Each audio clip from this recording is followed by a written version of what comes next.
रुसली कुंकू हसलं मालिकेच्या आजच्या भागामध्ये आपण पाहणार आहोत की आता कृष्णाला दुष्यंतने नवीन मोबाईल आणून दिलेला असतो। त्यामुळे आता कृष्णा खूपच जास्त खुश असते। कृष्णाला दुष्यंत विचारतो की आवडलाय का तुला मोबाईल? त्यावर कृष्णा म्हणते की हो आवडलाय ना, लई झाक आहे बघा, आणि पण इतका महागातला कशाला आणायचा असंही ती म्हणत असते। त्यावर दुष्यंत म्हणतो अगं तुझ्यासाठी घेतलाय, एवढं तर चालतंच ना। आणि त्यानंतर ना आता दुष्यंत कृष्णासोबत एक सेल्फी काढतो त्या मोबाईलमध्ये, आणि मग ती सेल्फी खूपच सुंदर आलेली असते। मग आधी खरं तर ती सेल्फी काढायला नकार देत असते कृष्णा, पण दुष्यंत तिला म्हणतो अगं तुझ्या फोनचं उद्घाटन करतोय असं समज आपण। मग आता दुष्यंत आणि कृष्णा हे दोघंही जण जे आहेत ना ते तिथेच उभे असतात। कृष्णा म्हणते की थांबा हा, मी पण तुमचा एक फोटो काढते, असं बोलून तीही आता फोटो काढायला सुरुवात करते। जेव्हा आता तिने सुंदर असा एक फोटो काढलेला असतो तेव्हा तो फोटो खूप जास्त दुष्यंतलाही आवडतो। दुष्यंत म्हणतो की मस्तच झालं हे, पण दुसरीकडे दुष्यंत आता कृष्णाला म्हणत असतो की मी तुला म्हटलं नाही का आईचा थोडा प्रचार वगैरे करायचा आहे, आणि मग त्या सगळ्या गोष्टींकडे मी ठरवले की स्वतः लक्ष घालायचं, गावात बॅनरही लावायचे आहेत, पण मला ना या सगळ्यामध्ये ना जरा तुझी मदत लागणार आहे, कारण बघ गावातली लोक जास्तीत जास्त तुला ओळखतात, मला कोण काही ओळखत नाही, आणि म्हणूनच मी तुला म्हणतोय माझ्यासोबत जरा येशील का तू, असं देखील दुष्यंत कृष्णाला विचारतो। कृष्णा आता विचार करते की काय करू, म्हणजे ह्या माणसानं तर मला सगळीकडनंच अडकवून टाकले। दुसरीकडे सकाळ नुकतीच झालेली असते, पूजा आळस वगैरे देत नुकतीच बाहेर आलेली असते, तेवढ्यातच तिचा फोन वाजतो। फोन बघून ती वैतागते आणि म्हणते काय यार, या माणसाचा पण सकाळी सकाळी फोन, नुसता डोक्याला ताप देऊन ठेवला या माणसानं। मग आता ती फोन उचलायलाच तिला लागतो, कारण तिचा नाईलाज असतो। ती फोन उचलून आता बोलायला सुरुवात करते, त्याच वेळेला तिला मुद्दामूनच ना ब्लॅकमेल करायचं काम जयकांत करत असतो। जयकांत म्हणतो काय मॅडम लग्नाची तयारी कुठपर्यंत आली? जयकांतला ती म्हणते काय लग्नाची तयारी, बरे आहात ना तुम्ही, काही चाललंय काय तुमचं, असंही आता पूजा जयकांतला म्हणत असते। त्यावर जयकांत म्हणतो आता तयारी तर करायलाच हवी ना जयकांत रांगणे पाटील, असं कसं काय म्हणताय तुम्ही? मग मी तुम्हाला जो व्हिडिओ पाठवला होता तो दाखवला की नाही बायजाबाईंना? एवढ्यात कुठे, जेव्हा वेळ येईल ना तेव्हा मी दाखवेन, आणि तो शस्त्र म्हणूनच मी बाहेर काढणार आहे। आता कसं निवडणूक आहेत आणि त्या सगळ्या धावपळीतील लोक असतीलच की, मग आता पुन्हा कशाला, जाऊ दे, नंतर काहीतरी दाखवेनच मी फोटो त्यांना, असंही आता ती म्हणू लागते, आणि त्यानंतर ती फोन ठेवते। मग आता तो प्लॅनसुद्धा जयकांतला आवडतो, कारण तिने एकदम डोकं लावून प्लॅनिंग केलेलं असतं। फोन ठेवल्यानंतर दुसरीकडे आता बघायला मिळत असतं की कृष्णा दुष्यंतला म्हणत असते की तुम्ही ते सगळं बोलताय ते सगळं ठीक आहे, पण काय ना घराकडे सुद्धा लक्ष द्यायलाच हवं ना, तुम्ही म्हणताय ना की बघा बाहेरचं सगळं सांभाळायला तुम्ही आहात, आणि मग मला घरातलंही बघावं लागतं, थोडं शेतीचं काम बी आहे ते बी बघायला लागतं, आणि मला माहिती आहे ना तुम्ही ना हे प्रचाराचं काम ना एकदम भारी चोखपणे कराल, यावर माझा पूर्णपणे विश्वास आहे, असं देखील आता म्हटलं जातं। जेव्हा या सगळ्या गोष्टी सांगितल्या जातात तेव्हा दुष्यंत म्हणतो की बरं ठीक आहे, पण तू मला काही अडलं तर नक्कीच मदत करशील ना? मग दुष्यंतला कृष्णा म्हणत असते की का नाही करेन ना मदत, कारण कृष्णाला या सगळ्या गोष्टी बायजाच्या पटत नसतात, आणि त्यामुळेच ना ती कोणत्याही बायजाच्या कामामध्ये साथ द्यायचं नाही असंच ठरवत असते, कारण बायजाचं काम हे एकदम बेकार असतं, आणि तिला कोणत्याही गोष्टीवर अन्याय झालेला खरं तर चालत नसतो कृष्णाला, म्हणून कृष्णा सरळ सरळ नकार देते, आणि कृष्णा म्हणते की सॉरी पण मला नाही हे करायचं आहे, आणि असं बोलूनच ती आता सगळं काही चेंज करत असते। तर दुसरीकडे मात्र आता पाहायला मिळत असतं की समोर आता देवाच्या पाया वगैरे पडतो, आणि तो आता पुढील कामाला लागतो, कारण त्याने ना सगळा अभ्यास आधीच करून ठेवलेला असतो रांगणे पाटील कुटुंबियांचा, आणि त्यामुळेच तो आधी सगळ्यात आधी या सगळ्यात कृष्णाची मदत घ्यायचं असं म्हणतो। मग त्याची आई त्याला म्हणत असते की तुला कृष्णाचीच मदत का घ्यायची आहे, तुला का असं वाटते की ती पोरगी तुझ्या उपयोगी पडणार आहे? त्यावेळेला आता तो सांगतो की काय ना की मी तिची मदत यासाठी घेतोय कारण मला कळलंय की ती बायजाबाईंबरोबर तिचा 36चा आकडा आहे, आणि बायजाबाईंनी केलेल्या कोणत्याच गोष्टींना तिला मुळात मान्य नसतात, आणि म्हणूनच ती अन्यायाला वाचा फोडणारी आहे। कोणत्याही गोष्टींना ती समर्थन करत नाही आणि त्यावरूनच मला पूर्ण शंका आहे, पूर्ण डाऊट आहे की या सगळ्यामध्ये आपल्याला मदत करू शकते. आणि तसंही सगळे रांगणे पाटील कुटुंबातील लोकांना तसेच आहेत. पण तुला माहिती आहे ही कृष्णा जरा वेगळी आहे. कृष्णा ही सगळ्यांना पुरून उरणारी आहे हे देखील आता म्हटलं जातं. एवढ्या सगळ्या काही गोष्टी जेव्हा आता समोर सांगत असतो तेव्हा त्याची आईसुद्धा त्याला होकार देत असते आणि आता तो पुढील कामासाठी निघालेला असतो. कारण त्याला ना आता बरीच कामं करायची असतात. सगळ्यात आधी कृष्णाला तयार करायचं असतं. त्याला माहिती असतं की कृष्णा आणि त्याचसोबत बाळजाचं जमत नाही, सासू सुना असल्या तरीसुद्धा.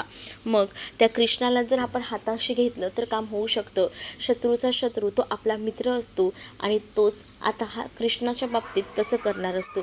त्यामुळे त्याची आईसुद्धा त्याला हे सगळं करण्यासाठी बळ देत असते. कारण तिचंसुद्धा खूप जास्त आयुष्य या बाळजामुळे उद्ध्वस्त झालेलं होतं आणि मग जर बाळजाला वटणीवर आणायचं असेल तर समोर जे काही करतोय त्याला ती सपोर्ट करत असते.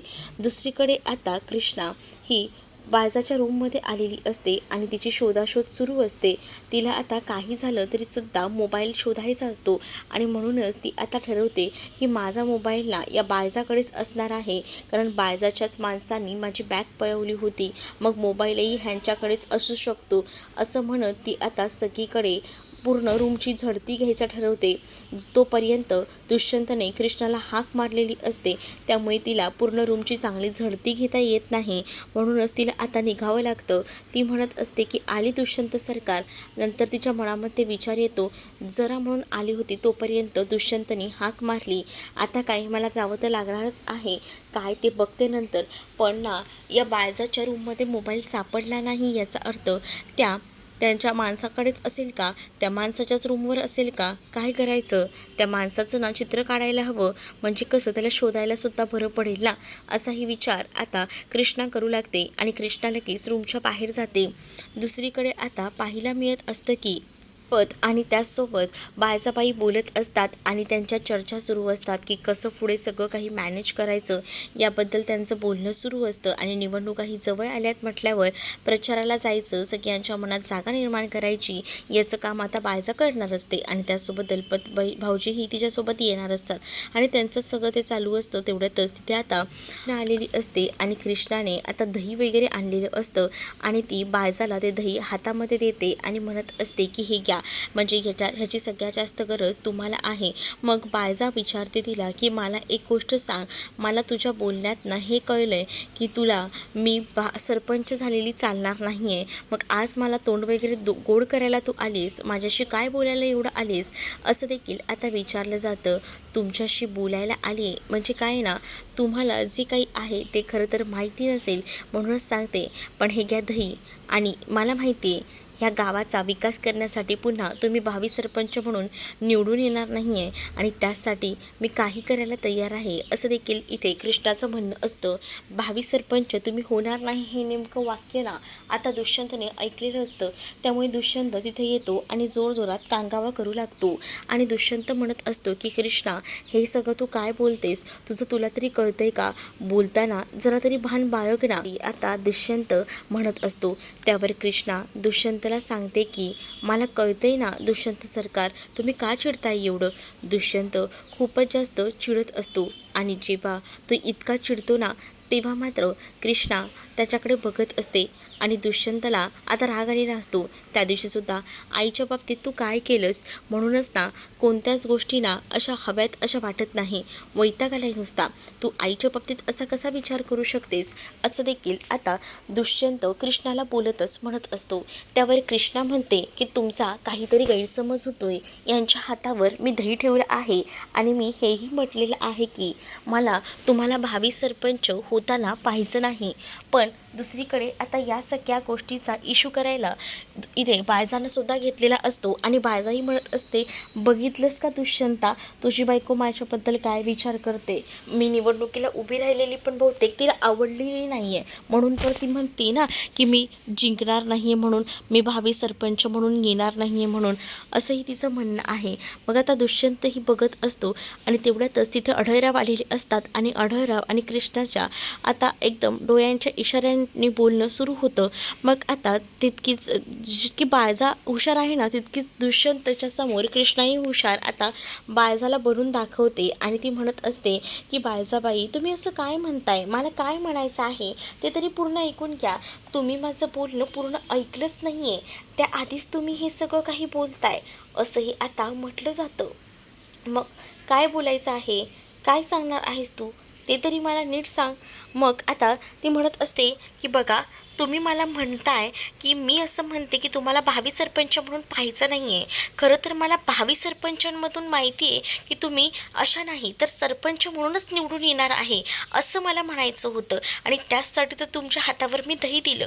आणि मी असं कसं म्हणेन की तुम्ही भावी सरपंच म्हणून निवडून येणार नाही, म्हणून तुम्ही सरपंचच होणार आहात. कारण गावचा विकास इतका तुम्ही करताय, गावच्या सगळ्यांच्या मनात तुम्ही घर केलं आहे, मग तुम्हीच हे सगळं करू शकता, असंही आता म्हटलं जातं. मग आता कृष्णा बाळजाला मिठी मारते आणि त्याच वेळेला कृष्णा बाळजाच्या गळ्यामध्ये पडून तिच्या कानात आता कुजबुजू लागते आणि ती म्हणत असते की तुम्हाला काय वाटलं, या सगळ्या गोष्टी तुम्ही मला बोलून दाखवताय त्या अशाच सगळ्या काही होणार आहेत का?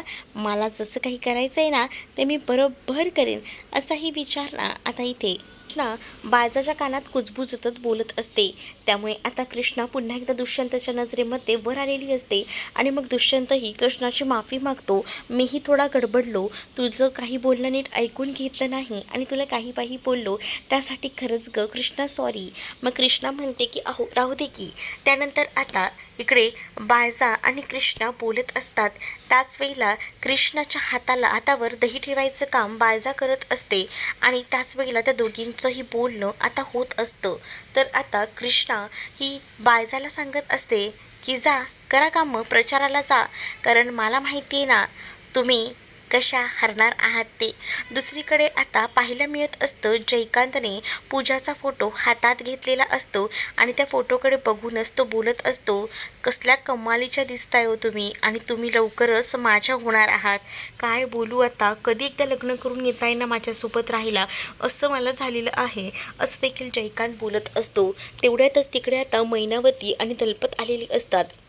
मैनावतीने जयकांतच्या हातामध्ये तो फोटो पाहिलेला असतो आणि तो फोटो ती खिचून घेते आणि खाली फेकते आणि तुला बोलली ना मी 10 वेळा या मुलीचा विचार करायचा सोडून दे, अरे ही मुलगी बेकार आहे बेकार, तुला माहीत नाही का, पूर्ण घर उद्ध्वस्त करणारी पोरगी आणि तुला हिच्यासोबत लग्न करायचे, तुला तेव्हाही सांगितलं हिचा नाच सोडून दे, पण तुझं काय चाललंय काय, हे बंद कर हे सगळं काही, असंही आता म्हटलं जातं.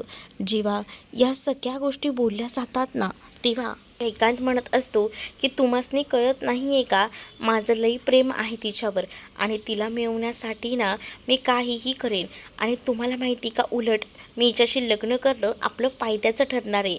का ग आई तुला कळत नाही आहे? मैनावती म्हणते, अरे ती विकारी आहे विकारी. अगं विकारी असणंच आपल्यासाठी फायद्याचं आहे. तुला माहिती का, या घरावर जर सत्ता मिळवायची असेल ना तर तीच पोरगी आपल्याला कामात येणार आहे, कारण बाळजाच्या विरोधात तीच उभी राहणारी आहे आणि ती त्या सगळ्यासाठी ना काहीही करू शकते. तुला माहिती आहे ना बाळजाबाई कशी आहे ती, ती स्वतःच्या ह्याच्यावरचा हक्क कधीही सोडणार नाही. पण जर ती पोरगी ह्या घरात सून म्हणून आली ना तर सगळं आपल्या हाताशी आहे, सगळं आपल्याच हाताशी मिळेल बघ, एवढं सगळं तुला मी सांगतोय, डोक्यात घे जरा, असं देखील तो आपल्या आईला बोलत असतो. आणि जेव्हा हे सगळं त्याचं प्लॅनिंग तो मैनावतीला सांगतो तर मैनावतीसुद्धा आता विचार करू लागते आणि तिलासुद्धा बऱ्याच गोष्टी ज्या आहेत ना त्या समजत असतात आणि कळत देखील असतात. कडे आता कृष्णाने तिच्या माणसांना फोन केलेला असतो, म्हणजे तिचा मित्र बंड्या त्याला फोन केलेला असतो आणि त्याला ती म्हणत असते की मी ना एक चित्र काढलं आहे आणि ते चित्र त्याच माणसाचं आहे जो बाईंचा माणूस असतो. बाळजाबाईच्या माणसाला आपल्याला शोधायचा आहे, त्याच्या घरचा पत्ता काढायचा आहे, म्हणजे आपल्याला समजेल की माझा मोबाईल कुठे आहे ते, असं देखील कृष्णा आता म्हणत असते आणि सांगते की मी तुला लगेच ना फोटो पाठवते, तो फोटो घे आणि सगळीकडे जाऊन त्याचा शोध घे, असं देखील आता कृष्णानं बंड्याला सांगितलेलं असतं. आणि जेव्हा ती या सगळ्या गोष्टी सांगते ना तेव्हा नेमकं कृष्णा बोलताना तिचं भान नसतं की तिच्या मागे कोणी उभं असेल की नाही, पण आता तिच्या मागे ना ती बायजा उभी असते आणि तिने आता हे सगळं काही बोलणं ऐकलेलं असतं. जेव्हा बायजाने हे सगळं बोलणं ऐकलेलं असतं ना, तेव्हा जसं कृष्णा फोन ठेवते तसं बायजा बोलायला सुरुवात होते आणि बायजा म्हणते, अरे चा, म्हणजे असं प्लॅनिंग आहे तर, म्हणजे माझ्या मागून असा गेम करतेस, तुला माझ्या माणसाचा पत्ता हवा आहे. अगं मी तुला देते ना माझ्या माणसाचा पत्ता, कशाला एवढी हिंमत करतेस, कशाला एवढी कष्ट घेतेस, थांब मी तुला सांगते. आणि असं बोलून आता ती तिच्या हातात ना ते चित्र काढलेले खेचून घेते आणि ते पार फाडून देते आणि ती सांगते की तुझी ना हीच लायकी आहे, तू कधीच पोचू शकत नाही आहे, पण तू काळजी करू नको, तो कुठे राहतो काय राहतो ना, हा सगळा पत्ता मी तुला सांगते. आणि एक गोष्ट लक्षात ठेव, ती माझी माणसं आहेत, ती फितूर नाही आहेत, ती माझ्यासाठी काम करतात, तर माझ्यासाठी मी सांगेन तेही करायला तयार असतात. त्यामुळे तुला असं वाटत असेल की तू तिथे जाशील आणि त्याच्याकडनं काहीतरी वतवून घेशील आणि तो तुला खरं सांगेल, तर तसं होणार नाही, असं देखील आता बायजा ही बोलत असते. बायजा जेव्हा हे सगळं काही बोलते तेव्हा मात्र आता कृष्णा शांतच राहते. बायजा कृष्णाला उलट त्या माणसाचा पत्ता देते आणि म्हणते की जा त्या घरी जा आणि बघ त्याला त्याच्याशी काय बोलायचं आहे ते. कृष्णा आता शांतच असते, कारण कृष्णाला माहिती असतं की या बायजासमोर आता काहीच बोलून उपयोग नाही आहे, कारण हिची वाढती बडबड आता तिला तोंड बंद करण्यासाठी प्रवृत्त करतं. पण आता कृष्णा देखील तितकीच हुशार असते. कृष्णाला माहिती असतं जर ह्या बाईनं आपल्याला ॲड्रेस दिला आहे तर आपण ॲड्रेसपर्यंत जाऊन शोध घ्यायचा, कशाला इतका विचार करताय, उलट माझं काम सोपं झालेलं आहे, असं देखील आता कृष्णा म्हणत असते.